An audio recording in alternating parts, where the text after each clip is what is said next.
सही ज्ञान नहीं, हर पीला वस्तु सोना।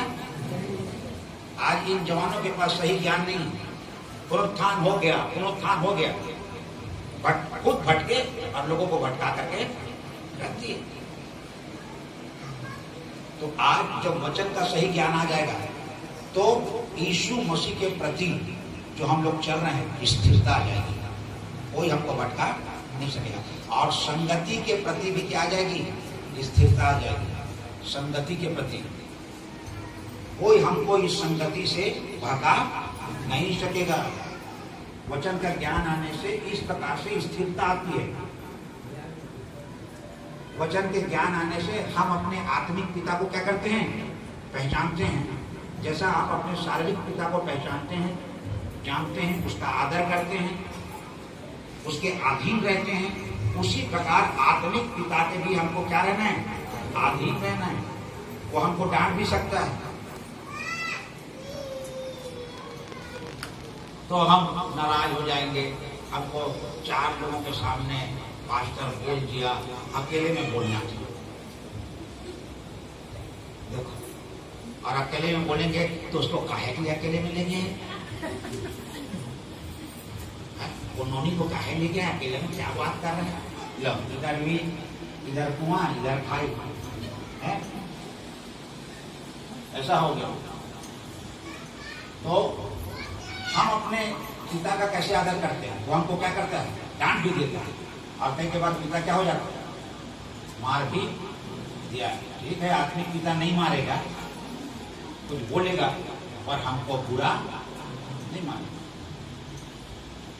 तो जब हमारे पास वचन का ज्ञान आ जाता है तो हम अधीनता को समझते हैं, पिता को समझते हैं,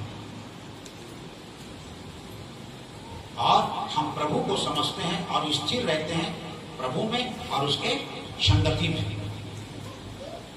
ये बातें, बहुत सारी बातें हो जाती है वचन के ज्ञान के बारे में। कौन कैसा वचन का ज्ञान दे रहा है, हमारी कितनी उन्नति हो रही है उस ज्ञान से, हम क्या सीख पा रहे हैं, ये बहुत बड़ी बात है वचन का ज्ञान। एक उदाहरण बताऊंगा। मत्ती 4 अध्याय में क्या लिखा है? यीशु मसीह जब 40 दिन क्या किया था? उपवास किया था। अभी उपवास तोड़ा नहीं था, कुछ खाया नहीं था, तो शैतान आ गया, बोला तू यदि परमेश्वर का पुत्र है तो कह दे पत्थर को रोटी बन जाए। मतलब उपवास तोड़ूंगा, पत्थर को रोटी बना के। अच्छा, तो यीशु मसीह ने क्या कहा? लिखा है, वचन का ज्ञान है, मनुष्य रोटी से जिंदा नहीं रहता, परंतु हर एक वचन से जो परमेश्वर के मुंह से निकलता है जिंदा रहे। ये उसको सिखा दिया। तो शैतान सोचा मेरे को तो वचन से ही बता दिया, तो उसको बहुत ऊंचे पर्वत पर ले गया और कहा यदि तू अपने आप परमेश्वर का पुत्र है तो अपने आप को यहां से क्या कर दे? नीचे गिरा दे। तेरे दूत तुझको हाथों हाथ क्या कर लेंगे? उठा लेंगे। ऐसा लिखा है बाइबल में। शैतान बोला। तो देखो, वचन का ज्ञान उसको भी। तो ये कहाँ लिखा है? ये जो दूसरा परीक्षा शैतान यीशु मसीह से कर रहा है कि तेरे बारे में लिखा है कि तेरे दूत तुझको हाथों हाथ क्या कर लेंगे? उठा लेंगे। काहे के लिए ये करना है? यहाँ ऊपर से अपने आप को नीचे गिराना है? और यीशु मसीह बोलेगा शैतान तेरे को यहाँ से ढकेल के गिरा दूंगा, तो साबित नहीं होगा कि मैं परमेश्वर का बेटा हूं। वैसे भी तो साबित हो जाएगा। तो बोले नहीं, तू अपने आप को नीचे गिरा दे, तेरे दूत तुझको हाथों हाथ उठा लेंगे। ये कहाँ लिखा है? भजन संहिता 91 में लिखा है, 10-11 पद। वहां से देखो, उसको भजन संहिता 91 याद है, उस शैतान को, उस इब्लीस को। और यहां से वो बोल रहे थे बारे में ऐसा लिखा है। तो यीशु मसीह बोला ये भी तो लिखा है, परीक्षा मत करना अपने प्रभु की। देखो, दोनों वचन से बात कर रहे हैं। तो हमारे पास जो वचन का सही ज्ञान होगा, हमको कोई बहका नहीं सकता, कोई भटका नहीं सकता, हमको जवाब देने भी क्या हो जाएगा? आ जाएगा वचन का ज्ञान। इसलिए हमको वचन को पढ़ना है, पढ़ करके समझना है, और पूछते भी रहना है। हालेलुया। वचन के ज्ञान के लिए हमको कभी कभी पूछना पड़ता है, वचन के ज्ञान के लिए पढ़ना पड़ता है, और फिर उसको क्या करना है, समझना भी पड़ता है। तो वचन का ज्ञान होना बहुत जरूरी है। देखिए, मोटरसाइकिल खरीदना आसान है, खरीद लेंगे, पर जब हम मोटरसाइकिल लेकर के सड़क में आएंगे तो ट्रैफिक के नियम का ज्ञान होना बहुत जरूरी है। और ऐसे बहुत सारे संकेत हैं। अब कोई बोलेगा नहीं, ट्रैफिक पुलिस को बोलेगा हम कुआं में चलाते हैं, आपको क्या मालूम, मौत के कुआं में। हाँ, चलाते होगे मौत के कुआं में, पर सड़क में भी तो ढंग से चला लो। आगे स्पीड ब्रेकर है, आगे स्पीड ब्रेकर कूदा दिए, अब पता नहीं चला। एक दिन मैं रांची की तरफ जा रहा था, तो अभनपुर में एक जवान गाड़ी चला रहा था, शायद पीछे उसकी दादी है कि कोई माँ है, ऐसी बैठी थी बुजुर्ग, और जैसे स्पीड ब्रेकर उसको दिखा नहीं और वो चला दिया ऐसी, तो गाड़ी ऐसी उछली, वो बुजुर्ग एक बार ऐसा हवा में घूम गई और नीचे गिर गई, और मोटरसाइकिल आगे बढ़ गई। फिर वो वापस, अब पता नहीं कहीं हड्डी टूट गई, क्या हो गया। वो स्पीड ब्रेकर में ऐसा होता है। इस कारण सड़क का जो संकेत है, आगे में स्पीड ब्रेकर है, आगे रेलवे क्रॉसिंग है, आगे रास्ता नहीं है, आगे हॉस्पिटल है, आगे स्कूल है, तो ये सब संकेत सड़क के किनारे, एक बच्चा बस्ता लेकर के जा रहा है, ये सब बना रहता है। जब मेरे पास स्कूटर थी तो मेरे को आरटीओ ऑफिस बुलाए थे मैदान में, अब बोले गाड़ी चला के दिखाओ, तो गाड़ी चला दिया, बोले अंदर आओ, और एक चार्ट था, उसमें संकेत थे सड़क के, कहाँ पर क्या है। वो कहने लगे ये जो संकेत है इसको आप समझते हैं? तो मैंने कहा हाँ, ये रेलवे क्रॉसिंग है। एक तो समझ में आता था, ये रेलवे क्रॉसिंग है, हाँ, और ये दाएं मोड़ है और ये बाएं मोड़ है। दो चार मैं बताया तो वो बोला कि मैं एक बार आपको बता देता हूँ, और वो तो 26 ठोक एक साथ बता दिया, और बोला कि अब बताओ। तो मैं करीब 8-10 ठोक जल्दी जल्दी बता दिया, तो बोला हाँ ठीक है। और उसके बाद मेरे को ड्राइविंग लाइसेंस, गाड़ी चला के। मेरे साथ एक और भाई था सिंधी परिवार का, उसको भी ऐसी पूछे, वो नहीं बता सकता, बोले आने वाले सप्ताह आना, ऐसा बोलते तो भगा। तो सड़क के क्या है संकेत है। बात ये नहीं कि आप कुएं में, मौत के कुएं में गाड़ी चला लेते हैं, यहाँ भी हमको चलाना है संकेतों के समझते हुए। हालेलुया। और वचन के ज्ञान को समझते हुए हमको आध्यात्म के रास्ते में आगे बढ़ जाना, नहीं तो कोई भी हमको शैतान भगा देगा। अब जेला पत्थरा को रोटी बना के हम खाने मिल गए, वही हमको वरदान मिला, जेला को डबल रोटी बना के खा रहे हो गया। शैतान बोला हार गए हम, तो यीशु मसीह क्या बोला, लिखा है, वो बोला लिखा है, ये भी तो लिखा है, ये वचन का ज्ञान। हालेलुया। ये होना बहुत जरूरी है, तब आध्यात्म के रास्ते में हम चलते चले जाएंगे प्रभु यीशु मसीह के पीछे। ये दूसरी बात है।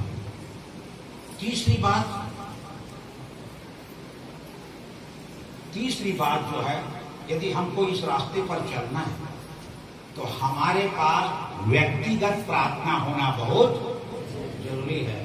अब हम प्रार्थना नहीं करेंगे,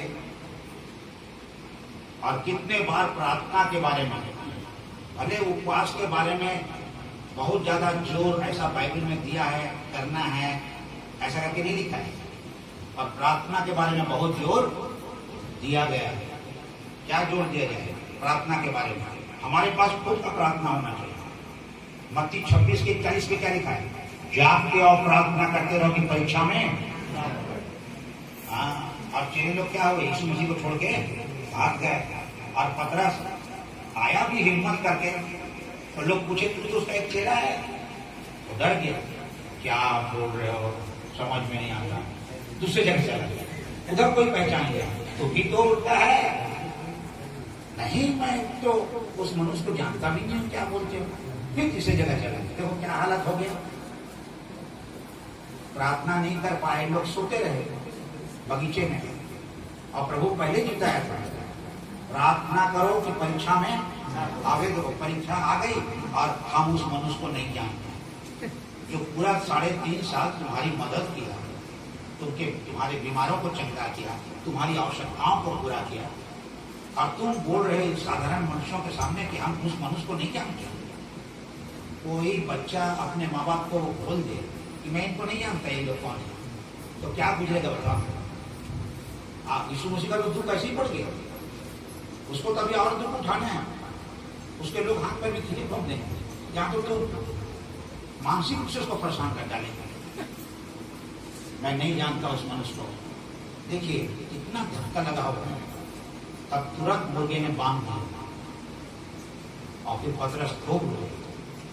यीशु मसीह पहले बोल दिया, तू तो मेरा इनकार करेगा तो क्या मेरे साथ मारने की बात कर।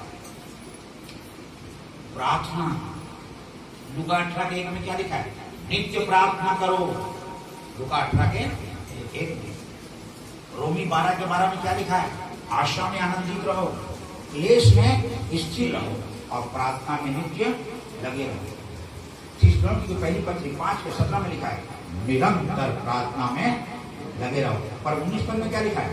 आत्मा को मत बुझाओ। यदि प्रार्थना नहीं होगी तो आत्मा बुझ जाएगी, प्रार्थना नहीं होगी तो हम भयानक परीक्षा में क्या हो जाएंगे? पड़ जाएंगे। और तो प्रार्थना हमको परीक्षा से बचाएगी, पहली बात, और प्रार्थना परीक्षा में जय दिलाएगी, दूसरी बात। ये दोनों बात बाइबल में लिखा है। तो प्रार्थना बहुत जरूरी है, व्यक्तिगत प्रार्थना। पर ये जो थियोसॉफी में लिखा है निरंतर प्रार्थना में लगे रहो, वो प्रार्थना आप कैसे करोगे? चलो बैठ के कर लिया आधा घंटा, पर निरंतर प्रार्थना कैसे करोगे? जब आप खेत में काम कर रहे हैं, बीज बो रहे हैं, खाद डाल रहे हैं, हल चला रहे हैं, तब जब आप नहा रहे हैं, तब जब आप कपड़ा धो रहे हैं, तब जब आप बर्तन धो रहे हैं, तब जब आप झाड़ू पोछा कर रहे हैं, तब हालेलुया, धन्यवाद। पवित्र पवित्र राजाओं के राजा, प्रभु के प्रभु, दया करना प्रभु। बच्चों की पढ़ाई लिखाई को आशीष देना, उनको सफलता देना। झाड़ू लगाते लगाते भी आप ऐसा कर सकते हैं। हम गाड़ी चलाते चलाते प्रार्थना करते हैं, स्तुति करते हैं, शैतान की कटों को क्या करते हैं? मानते हैं, तीनों काम करते हैं। यह है निरंतर प्रार्थना। नहीं तो कई बार प्रार्थना के लिए आज समय नहीं मिला, तो मेहमान आ गए, दो ठन कमरा है, हाँ, तो कहाँ से मिलेगा भाई? तो ठीक है, नहीं मिल रहा है तो हम गाड़ी चलाते चलाते, झाड़ू लगाते लगाते, नहाते नहाते ही प्रार्थना करेंगे, कपड़ा धोते धोते करेंगे, बर्तन धोते धोते प्रार्थना करेंगे। यह है निरंतर प्रार्थना में लगे रहे। प्रभु बोलेगा झाड़ू को छोड़ो, वैसा प्रार्थना नहीं करते हैं, तो चुपचाप जाके बैठ कमरे में, वैसा प्रार्थना को मैं ग्रहण करूंगा, ऐसा नहीं। मन हमारा तैयार है और निरंतर यहाँ से दुआ निकल रही, चलते फिरते उठते बैठते।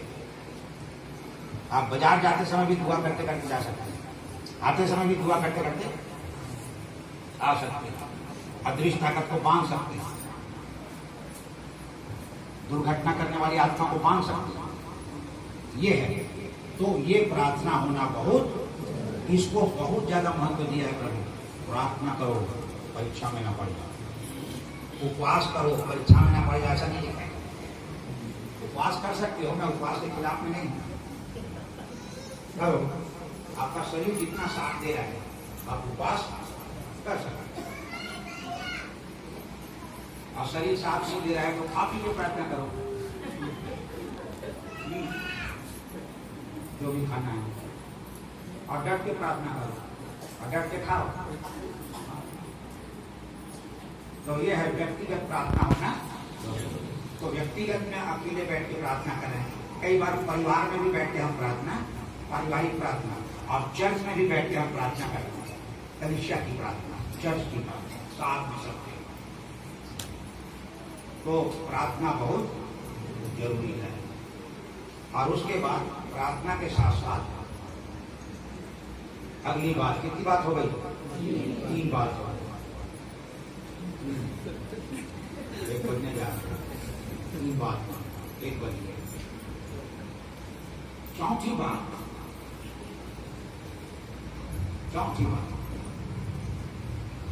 इस रास्ते में चलने के लिए संगति बहुत जरूरी है। जितना प्रभु यीशु मसीह प्रार्थना को महत्व दिया है, उतना संगति को भी महत्व दिया। सोच लो, आप अपने बच्चे का नाम स्कूल में लिखवा दिए और वो स्कूल नहीं जा रहा है, तो कैसा लगेगा? आप तो भेजोगे कि उधर मत जा, मारोगे कि चलो चलो स्कूल जा, तो स्कूल जा, क्योंकि नाम वहां पर क्या हो गया, लिखा गया। तब आपको मन को अच्छा लगेगा, हाँ बेटा बराबर स्कूल जा रहा है, पढ़ाई कर। यीशु मसीह भी अच्छा लगेगा, हाँ मेरे भाई बहन बराबर परमेश्वर पिता के चरणों में बैठ रहे हैं, संगति कर रहे हैं। तो संगति बहुत जरूरी है, संगति बहुत जरूरी है। क्यों? क्योंकि संगति के बारे में जब आप पढ़ेंगे, क्यों जरूरी है संगति? 2 संगति हमको संसार में मिल जाए, एक अच्छा संगति और दूसरा बुरा संगति।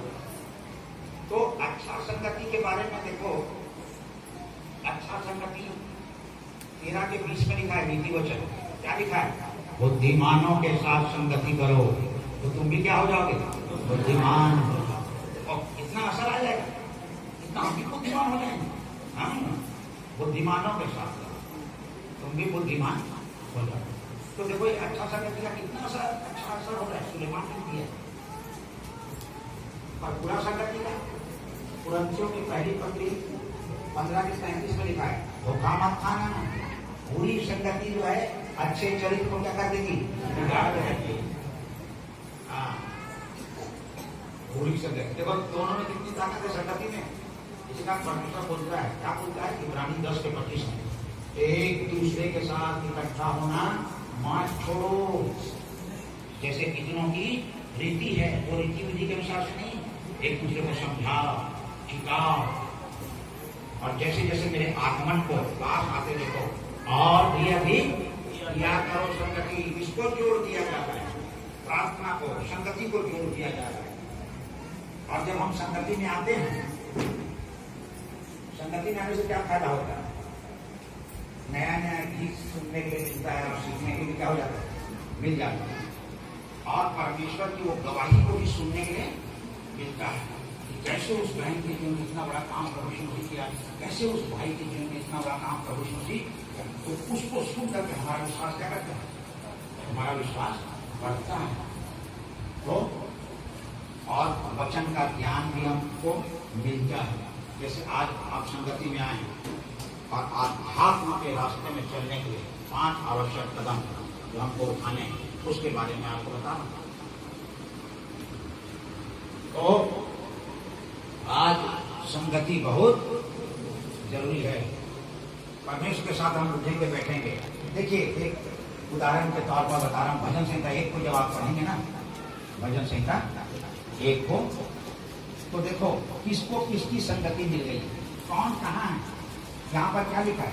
क्या ही धन्य है वो पुरुष जो दुष्टों की युक्ति पर नहीं चले और न पापियों के मार्ग में खड़ा होता और न ठट्ठा करने वालों की मंडी में, परंतु वो तो यहोवा की व्यवस्था से प्रसन्न रहता है और उसकी व्यवस्था पर, वचन पर रात और दिन ध्यान करता रहता है। तो फिर वो किसके समान है? वह तो उस पेड़ के समान है, वृक्ष के समान है जो बहती नालियों के किनारे, उस पेड़ के किनारे से पानी बह रहा है, मतलब वो उसके किनारे है, उसकी संगति में है और उसमें पानी डालने की जरूरत 24 घंटा उसको पानी मिल रहा है। इस कारण वो अपनी ऋतु में फल रहा है और उसके पत्ते मुरझा नहीं रहे। जब हम परमेश्वर की संगति में रहेंगे, हमारा विश्वास मुरझाएगा नहीं, हमारा प्रेम परमेश्वर के प्रति ठंडा नहीं होगा और आत्मा के फल से हम लगे रहेंगे। Hallelujah, hallelujah. क्यों? क्योंकि उस पेड़ को उस पानी की संगति में है, वो लगातार पानी उसको मिल रहा है। और ये जो पानी है, ये जो नाली है, वो शहर का गंदा नाली नहीं है। हाँ, ये साफ पानी जो पहाड़ से क्या हो रहा है? बह रहा है। और ये जल ये जो जल है वो धीरे धीरे क्या हो रहा है, बह रहा है। आप जल के बारे में देखेंगे तो परमेश्वर अपना तुलना किससे किया है, जल से कर दिया, जल से किया। देखिए पढ़िए यशायाह की पुस्तक 8 अध्याय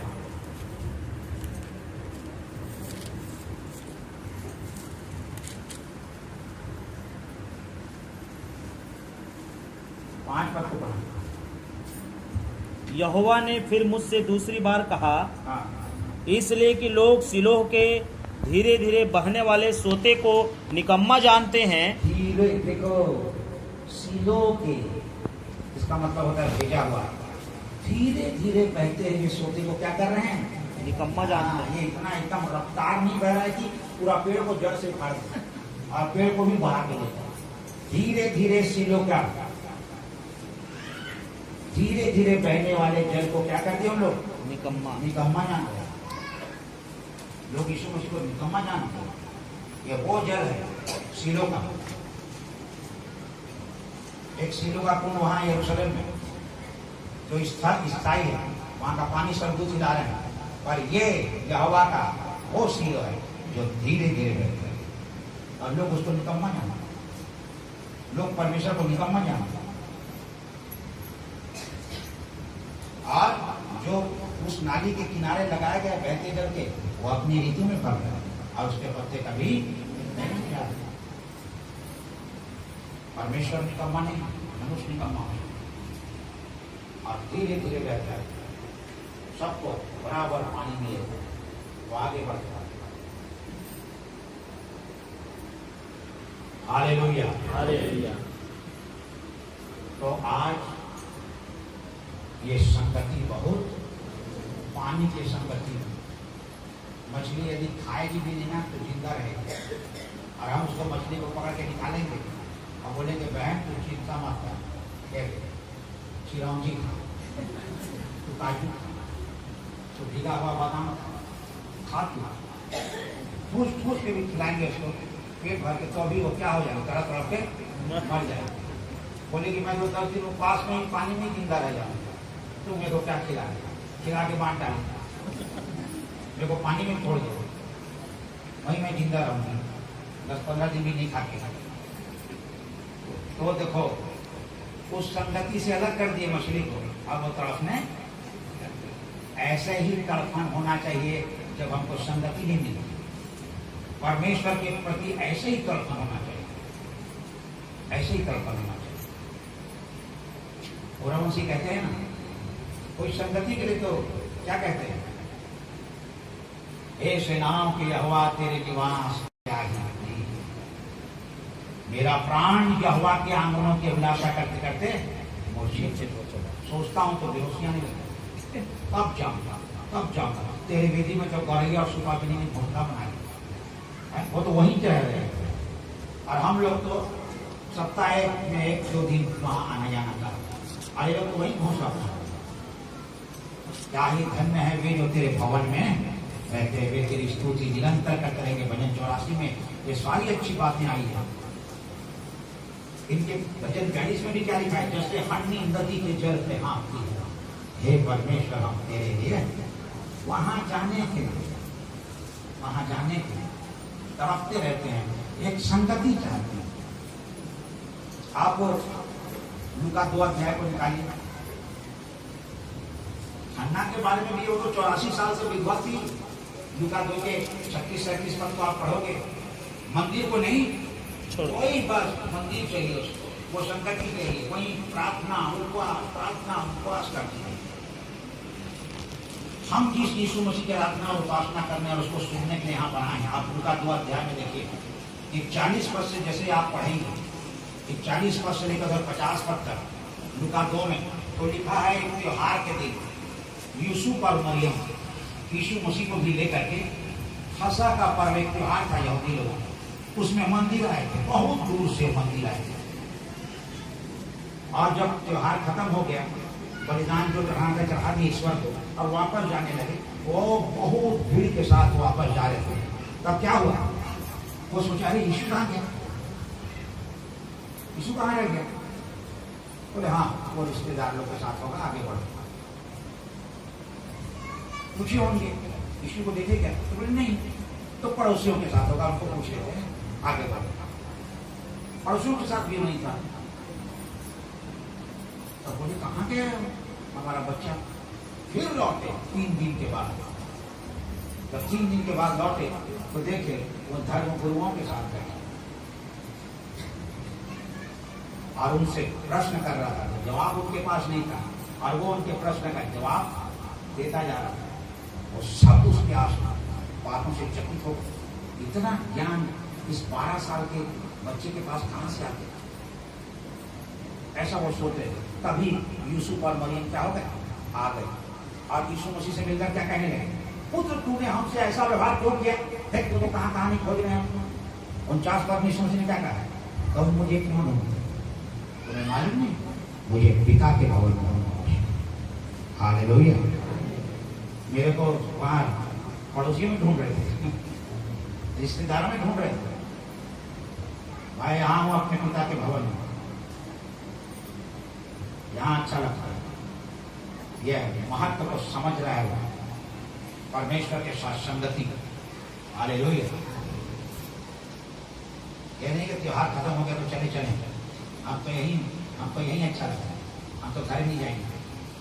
हम वाद विवाद करेंगे और सही ज्ञान इनको दे देंगे, इन शास्त्रियों को, इन व्यवस्थापकों को।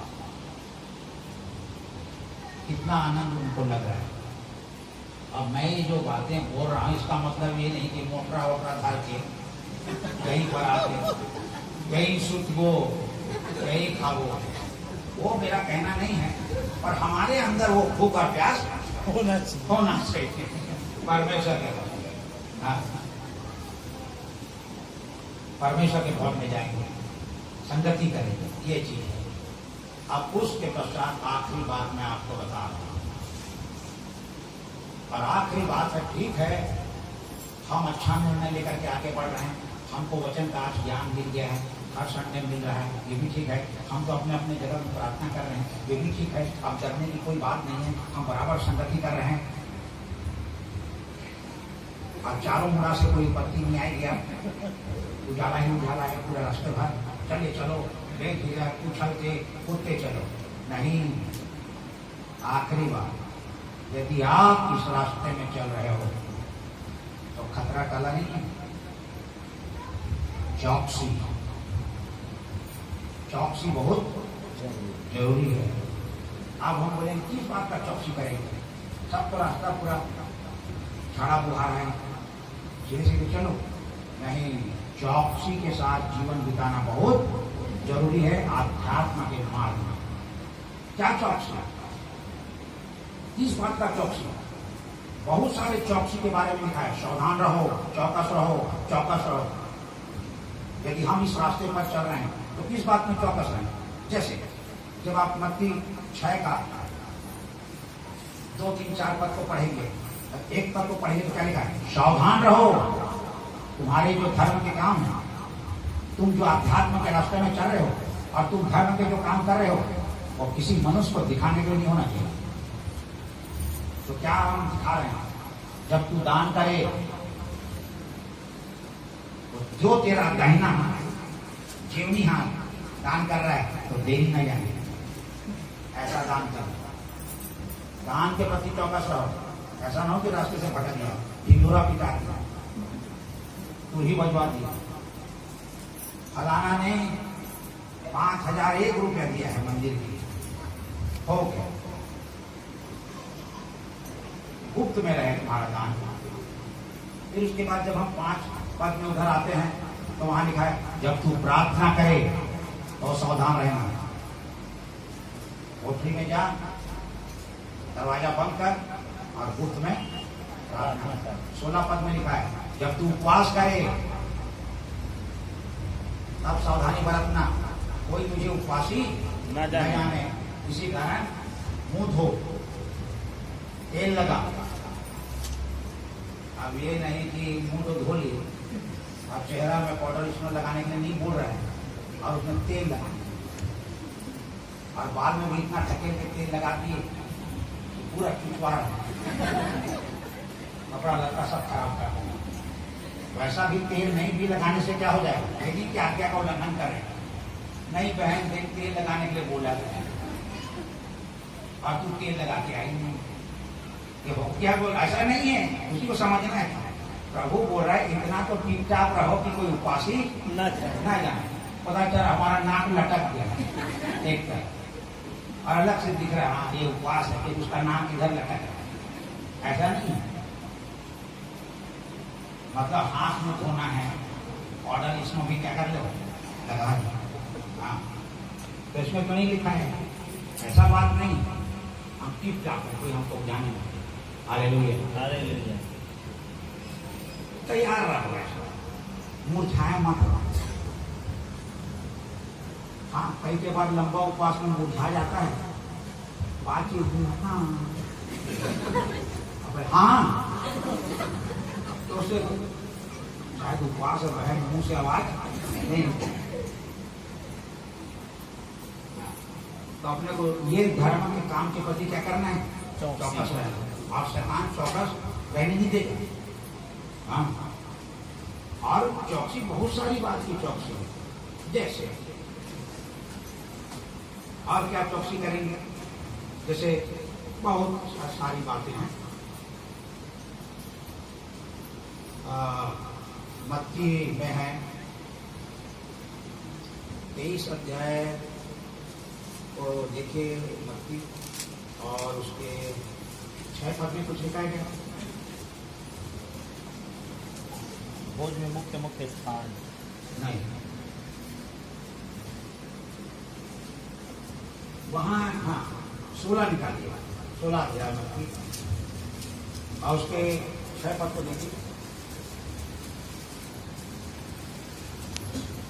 यीशु ने उनसे कहा, हाँ, देखो फरीसियों और सदूकियों के खमीर से सावधान रहना। उनके खमीर से क्या रहना? सावधान। तो 7वें पद में चले सुन, हम तो रोटी नहीं जाए। ये वो खमीर के बारे में नहीं बोल रहा है जो रोटी में उपयोग करते हैं, डबल रोटी में खमीर डालते हैं, बाजार में मिलता है, खट्टा करता है आटा को। हम तो रोटी नहीं लाए, और वो सब सोचने लगे। तो यीशु मसीह ने 11 पद में क्या कहा? तुम क्यों नहीं समझते?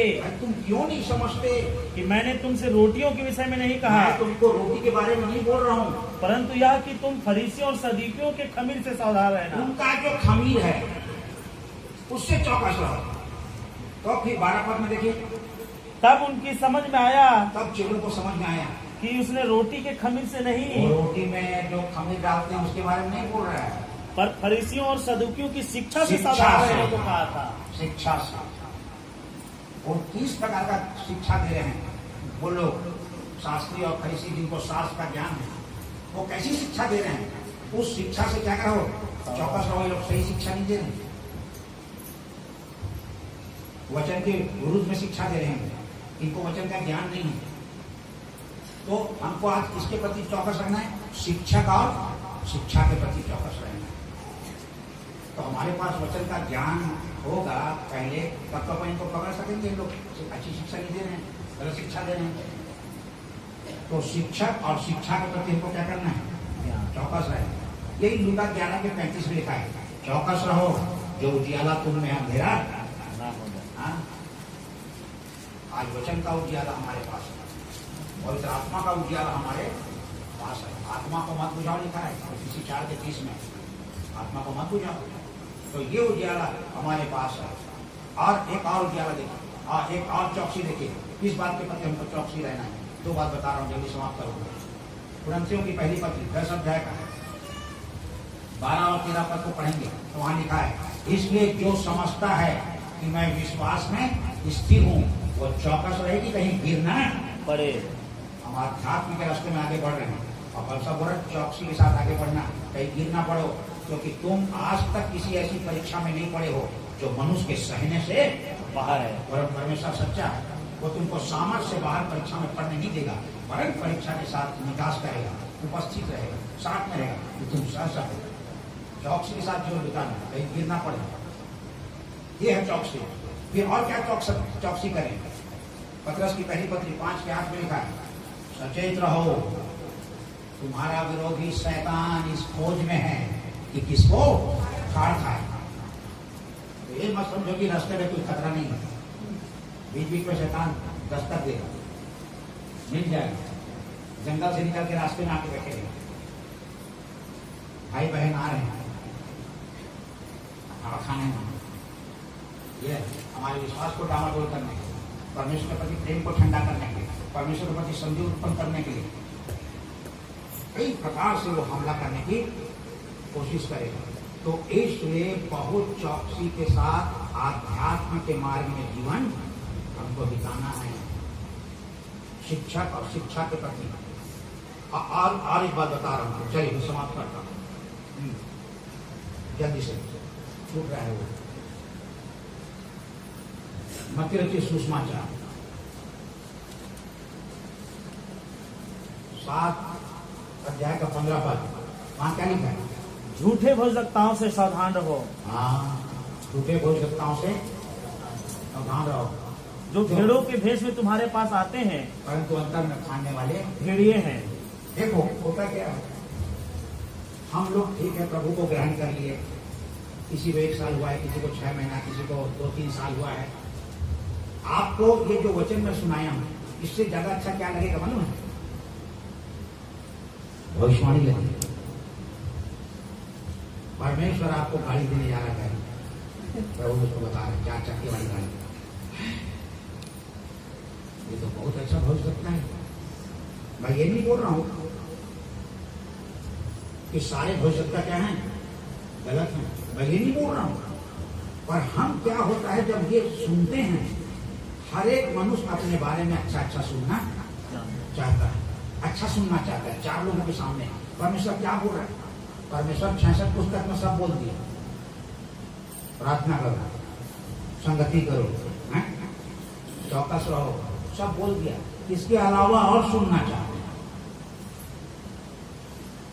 परमेश्वर आपको एक अच्छा जीवन साथी देने जा रहा है, हाँ ठीक है, ठीक हो सकता है। परमेश्वर आपको गाड़ी दे रहा है, परमेश्वर आपको संतान देने जा रहा है, बिल्कुल ठीक है, हम गलत नहीं बोल रहे हैं। पर क्या होता है, हमारा मन जो है वो भविष्यवक्ता के प्रति क्या हो जाता है, लग जाता है। अच्छा, हमारा पास तो कोई भविष्यवाणी नहीं करता, देखो वो जो आया है बाहर से तो कैसा भविष्यवाणी करता। इसी कारण हम उस भविष्यवक्ता के पीछे चलने लग जाते हैं, दर्शन देखने वालों के पीछे चलने लग जाते हैं, और हम पास्टर को भी कुछ नहीं समझते। अब यीशु मसीह भी पीछे छूट गया और वचन भी क्या हो गया, पीछे छूट गया। अब तो हम बार बार हाथ दिखाए, देखो तो हमारा नौकरी लगेगा कि हमारा शादी होगा कि नहीं। मैं भविष्यवक्ताओं को गलत नहीं बोल रहा हूँ, गलत वो लोग हैं जो इनके पीछे क्या होते हैं, आते हैं, और न इनके पास वचन है, ना इनके पास प्रभु है, और उसी के पीछे हो रही है। हमको भविष्यवक्ता चाहिए, हमको भविष्यवक्ता चाहिए, हमको दर्शन देखने वाला चाहिए। लोग दर्शन भी देखते हैं, सही भी देखते हैं, और गलत भी नहीं भी देखते हैं, तो भी क्या है बता के चले। मेरे पास बहुत सारा वचन है, बाइबल पकड़ा हुआ है, मैं आपके लिए प्रार्थना करके कोई भी वचन बता सकता हूँ, आपको धोखा दे सकता हूँ। तो वो ये बोल रहे ये वचन पढ़ो आपके लिए, तो बहुत सारा वचन याद होगा, कहीं से भी खुलवा के आपको पढ़ा दूंगा। आप क्या खाना खा लिया ऐसा होगा। पर मेरी शिक्षा ये है, आप कभी मेरे पीछे मत चलिए, प्रभु यीशु मसीह के पीछे। क्या भविष्यवक्ता ये सिखाएगा? वो तो चाहेगा कि 4 लोग मेरे को घेरे नहीं और आगे पीछे क्या करते हैं। मैं 35 साल सेवा कर लिया, बहुत भविष्यवाणी और बहुत सारा दर्शन को देखा, और आज मैं सोचता हूँ कि मेरे बारे में कोई भविष्यवाणी मत करें, मैं तो वचन से ही सब कुछ कर लूंगा, कोई दर्शन मत देखे मेरे बारे में, क्योंकि मेरे को खजाना मिला है वचन। बस यहाँ आशीष को पाने का तरीका लिखा है, यहाँ कम समय में ज्यादा आशीष कैसे पा सकते हैं हमको मालूम है। थोड़ा सा प्रार्थना करके हम ढेर सारा आशीष कैसे करके प्राप्त कर सकते हमको मालूम है। अब कोई बोलेगा हम तो 3 दिन से प्रार्थना कर रहे हैं, हमको तो कुछ नहीं मिला। मैं बोला हम तो 1 ही घंटा प्रार्थना में पा लिए तो हम 3 दिन का निकाल के 1 ही घंटा करेंगे, तरीका है। पाने का तरीका है। एक घटना आपको मैं बता रहा हूं। बहुत बड़ी भीड़ यीशु मसीह के आगे पीछे गिर रही है, यहाँ पर रही, उसको देखने के लिए, उसको छूने के लिए, उससे बातचीत करने के, अपने मरीज को सामने ले जाने के लिए। दया करो प्रभु, ऐसा कर। और वो सुबह से देखो दोपहर तक पीछे पीछे चली जा रही है। किसी बहन ने एक बहन को, जिसको 12 साल से रोग लगा था, उसको बताया, बहन इतना तेरा पैसा खर्चा हो गया, उधर मत भटक। अरे प्रभु यीशु मसीह के पास क्यों जाती, वहां के लोग खाली हाथ नहीं आते। प्रभु यीशु मसीह ऐसा ऐसा करता है, तू बता रही सब सच है? हाँ सब सच है। वो तो मुद्दा को जिंदा कर दिया वहां। अच्छा आप देखो, ये सुनी पहली बार घर में, ठीक है, तो इसका मन क्या बोलने लगा, यदि मैं उसके कपड़े को छू लूंगी, इतना ताकतवर है वो, यदि मैं कपड़े को छू लूंगी तो क्या हो जाऊंगी। आज सुबह से दोपहर तक लोग गिर रहे हैं, हपट रहे हैं, धूल, उसके पीछे पीछे हो रहे हैं। और ये स्त्री आई और पीछे से कपड़े को क्या करना, कौन में अब चेहरे बोल रहे हैं, लोग गिर हपट रहे हैं आपके ऊपर, और आप पूछोगे कौन छू रहा है, तो कौन बताएगा, नहीं कोई मेरे को छुआ है। तो स्त्री आई सामने, प्रभु मैंने किसको छुआ, बेटी चली जा, तेरे विश्वास को तो क्या कर लिया। जो 5 घंटे से उसके पीछे पीछे भाग रहे हैं, 1 मिनट में चंगाई लेकर के चले, आप तो गिरते हपटते रहो, हम चले यही है। अब कोई बोलेगा 3 घंटा में उपवास प्रार्थना की कुछ नहीं मिला, तो हमको तो अगला घंटा मिल गया। तरीका हमारा, उसको कौन सिखाया था कपड़ा छूना बोलता, वो तो नहीं सिखाया। तुम्हारा मन कुछ भी बोलेगा तो तुम कुछ भी करोगे, आप कुछ भी करोगे, हमारा मन नहीं बोल रहा। अरे हमारा मन तो कभी ऐसा नहीं बोलता, पीछे पीछे घूमो बोलता है। आप भूल में सुना गए पूरा शाम। अरे 5 मिनट का काम था, और इतनी कमजोर महिला, उधर आदमी लोग धक्का मुक्की हो रहे हैं, पतरस बोलता है तो तुमको जगह कहाँ से मिल गई। हमारा विश्वास जगह बना लिया, हमारा विश्वास, अरे हम तो जगह आज तक नहीं बना सके 3 साल में, या हम तो 4 लाइन बना लिए, 4 लाइन बना लिए। ये होता है, इस कारण हमारे पास, अब हम बोलेंगे मेरा भविष्यता नहीं चाहिए, मेरे को तो नहीं चाहिए, कोई मत करे भविष्यवाणी के बारे में, और ना कोई दर्शन देखे मेरे को। ये बहन से मैं सीख लिया, आशीष पाने का तरीका है, कपड़ा छू के निकल लो, और देखो वो शाम तक यीशु मसीह के साथ, और ये अपना घर चले गए, आराम करे, ठीक हो गए घर, ये चीज होता है।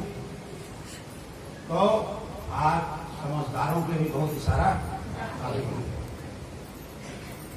कैसे आध्यात्म के रास्ते में चलने के लिए, कैसे कम समय में हमको खजाना हाथ लग जाए। मेरा कहने का ये मतलब ये नहीं है कि नहीं अब हम 40 दिन उपवास नहीं करें, नहीं करो, नहीं हम 1 ही घंटा में सब लेना चाहते हैं, मेरा कहने का मतलब ये नहीं है। पर हम देखो कैसे कैसे लोग थे हमसे, जो हमको शिक्षा देकर क्या कर गए, चले गए, और वो लोग देखते रह गए, वो बहन जा रही है, और हम तो सोच रहे कहीं बैठेगा, फिर बीमारों के करके लाएंगे, और प्रार्थना हाथ रख के करेगा। ऐसा भी होता है कि कपड़ा को छूने नहीं, हमको तो कोई नहीं सिखाया ऐसा। तो कम समय में चंगाई लेकर वो क्या हो गई, अब बाकी लोग अपने ऑपरेशन का इंतजार कर रहे हैं, वो ऑपरेशन करेगा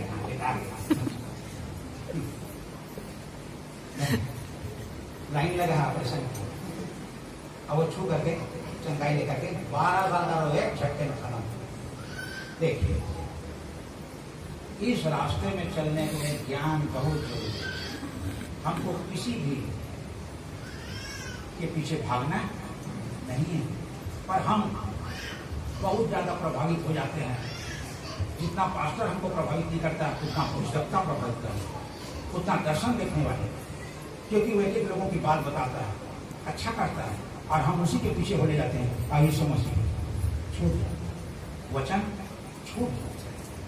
अब हमारा ध्यान, आपको इसका मोबाइल नंबर दे देते हैं, आप घर आ सकते हो, हाँ तो आ जाता है, फिर और 2-4 बात बताता है, फिर चला जाता है। फिर हमारा ध्यान पूरा कहाँ है, यीशु मसीह से हटके भौतिकता के पास। मैं भौतिकता को गलत नहीं बोल रहा, गलत हम, गलत हम हमको इनके पीछे भागने की चाहिए होती है, ये उधार देंगे। ये तो वही बात बता रहे हैं जो यीशु मसीह बता रहे हैं हमको।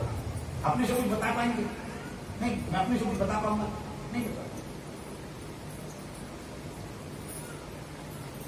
पाऊंगा। एक दिन चर्च में मैंने कहा कि एक बहन है यहाँ पर 3 साल से 22 फुट तकलीफ से पीड़ित है, तो आगे साल बोला 3 साल से, हाँ 3 साल 22 ठीक हो गए। अब आप मेरे पीछे भागो तो ये गलत है, मेरे पीछे मत आइए, प्रभु यीशु मसीह के पीछे। हालेलुया। हर एक भविष्यवक्ता लोगों को यीशु मसीह के पीछे चलाए, अपने पीछे। हर एक दर्शन देखने वाला लोगों को यीशु मसीह के पीछे चलाए, अपने पीछे, अपने पीछे। हालेलुया। तो पहली बात, एक अच्छा फैसला निर्णय लेकर अध्यात्म के रास्ते में आगे बढ़ रही है, जैसे यहोशू और जैसे योशिया राजा। रूत भी ईश्वर को प्राथमिकता दी थी, मेरा परमेश्वर मेरा परमेश्वर, उसी के पीछे चले। और दूसरी बात के बारे में बाइबल में पढ़ेंगे तो मत्ती 7:13 में ऐसा लिखा है, सके फाटक से प्रवेश करो, क्योंकि चौड़ा है फाटक, जाकर है मार्ग जो विनाश को पहुंचाता है, और बहुतेरे हैं जो उसमें प्रवेश करते हैं। सकेत है फाटक और सकरा है मार्ग। ये दरवाजा बहुत सकरा है और रास्ता भी बहुत, यही अध्यात्म का मार्ग। इसी रास्ते में हमको क्या करना है? चलना। सकरा है बोलने से समझ जाओ कि हम पगडंडी में चल रहे हैं, और थोड़ा बहुत पैर इधर उधर हुआ तो अभी खेत में गिर जाएंगे। तो ये है अध्यात्म का रास्ता, सकरा एक रास्ता है और इसी पर हमको चलना है। तो इस रास्ते पर चलने के लिए जो पहला कदम हमको उठाना है वो है निर्णय, एक फैसला लेना है, चलना है या नहीं चलना इस रास्ते में। एक निर्णय के साथ हमको क्या करना है? चलना है। एक फैसला लेकर के हमको इस रास्ते पर चलना है। ये रास्ता कठिन हो सकता है, ये रास्ता कठिन हो सकता है, तो सबसे पहला कदम हमको उठाना है, निर्णय लेना है। और ऐसे कई लोग बहुत अच्छा निर्णय लिए बाइबल में इसी रास्ते पर चलने के लिए। जब आप यहोशू की पुस्तक और उसका 24 अध्याय, आखिरी अध्याय, यहोशू, उत्पत्ति, निर्गमन, व्यवस्था, गिनती, व्यवस्था विवरण, फिर यहोशू, 6वीं पुस्तक बाइबल की, और 24 अध्याय के जब आप 15 पद को पढ़ेंगे, 24 का 15 पद, और यदि यहोवा की सेवा करनी तुम्हें बुरी लगे। देखो प्रजा कौन है? इस्राएल, और उसका लीडर कौन है? अगुवा कौन है? यहोशू। और प्रजा के लोग अपनी मनमानी करने लगे, तो यहोशू ने क्या कहा? यदि यहोवा की सेवा करनी तुमको बुरी लग रही है तो आज चुन लो, तो पूरी प्रजा के लोग आज चुन लो कि तुम किसकी सेवा करोगे। तुम किसकी सेवा करोगे। पर नीचे वाले लाइन के 15 पद को आप पढ़ेंगे तो वो ये कहता है, मैं तो अपने घराने समेत यहोवा ही की सेवा नहीं करूंगा। तुम चुन लो तुमको क्या करना, पर मैं अपने घराने समेत यहोवा ही की सेवा नहीं करूंगा। ये है आध्यात्म का एक रास्ता, जिसमें वो यहोवा परमेश्वर छुटकारा देने वाले के पीछे पीछे चलेगा, न दाएं मुड़ेगा न बाएं मुड़ेगा। और परमेश्वर भी उससे कहा था यहोशू से, एक अध्याय, ना तो दाएं मुड़ना न बाएं मुड़ना, तब तेरे काम क्या हो जाएंगे? सफल हो जाएंगे, प्रभावशाली हो जाएगा। तो यह है आध्यात्म का रास्ता, जिसको वो चुन लिया, एक निर्णय ले लिया, फैसला सुना दिया अपना प्रजा के सामने, तुमको क्या करना है तुम करो, पर मैं यहोवा को नहीं छोड़ सकता, मैं उसके रास्ते पर चलूंगा। यह है एक फैसला। तो आज हम निर्णय लेकर के क्या करें? चलें। देखते हैं कई बार काफी विरोध का सामना करना पड़ता है, और इसमें हम घबरा जाएंगे, डर जाएंगे, सामना नहीं करेंगे तो इस रास्ते पर हम चल नहीं सकते। हम पीछे कदम खींच लेंगे नहीं, हम दाएं मुड़ जाएंगे, बाएं मुड़ जाएंगे। हमको ऐसा नहीं करना है। हमको क्रूस उठा करके प्रभु के पीछे चलना है इस आध्यात्म के रास्ते में।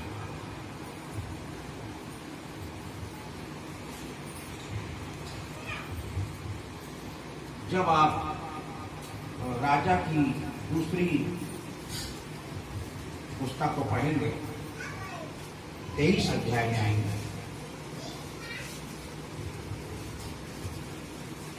और ये 1 से लेकर हम 3 पद को जब देखेंगे, पर 3 पद विशेष है।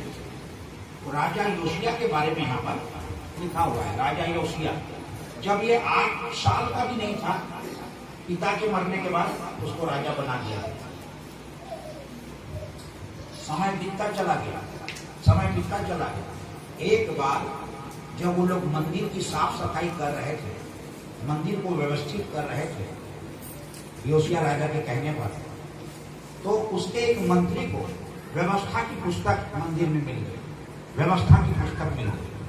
और वो राजा से कहने लगा कि मंदिर की साफ सफाई व्यवस्था जब हम कर रहे थे तो ये पुस्तक हमको व्यवस्था की वहां पर मिली। तो राजा बोला कि इसको पढ़ के एक बार मेरे को सुना दो। तो उसको पढ़ करके क्या किया गया, सुनाया गया।